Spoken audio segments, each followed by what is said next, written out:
Guys বাড়ি থেকে বেরিয়ে দেখলাম ভীষণ বৃষ্টি হচ্ছিল, তাই একটু বেরিয়েছি ছাতি নিয়ে। চলো যাই।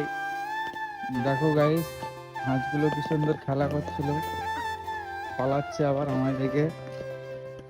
আজকে একটু মনে হলো তাই মোবাইলটা নিয়ে বেরোলাম, ছোট্ট একটি ব্লগ চালু করে। সামনে দেখো কুকুরগুলো, দেখো ভিজতে ভিজতে এদিক ওদিক খুঁজছে খাবারের জন্য। ভাটার ভিতরে একটা জেসিবিও দাঁড় করানো ছিল।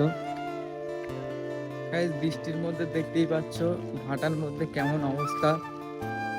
এই দেখো এরকম হয়ে গেছে, পুরো ভাটার পালন টালন পুরো পুকুর হয়ে গেছে। আমি এখানে যাচ্ছি, আর এই হচ্ছে আদলা ইটের পাহাড়। নদীর ধারে এসে দেখলাম খুব সুন্দর একটা মৌসুম, বৃষ্টি পড়ছে। এখানে অনেক ভিডিও করেছি, এই যে সেই জায়গা। এই দিক থেকেই যাচ্ছিলাম, তখনই দেখলাম একটা বোট যাচ্ছিল নদী দিয়ে, তাই একটু দেখতে যাচ্ছি।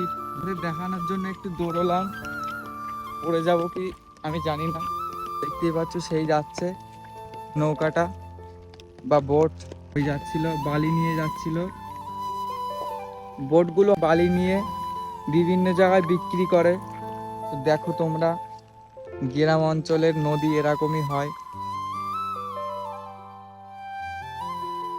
তো গাইস আবারও চলে আসলাম 2 ঘন্টা পরে, বৃষ্টিটা একটু কমেছে দুপুরবেলা।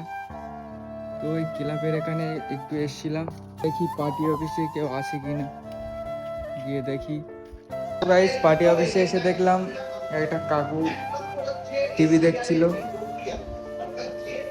তো তাই আর এখানে দাঁড়াবো না, আমি তাড়াতাড়ি কাজে চলে যাব।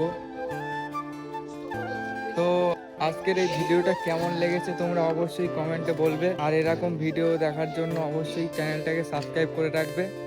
তোমরা বলবে কি কি ভিডিও দেখতে চাও তোমরা, প্র্যাঙ্ক ভিডিও কি কোনো ব্লগ, সব কিছুই দেবো। তো দেখা হচ্ছে নেক্সট কোনো ব্লগে। তো ততক্ষণের জন্য তোমরা ভালো থেকো।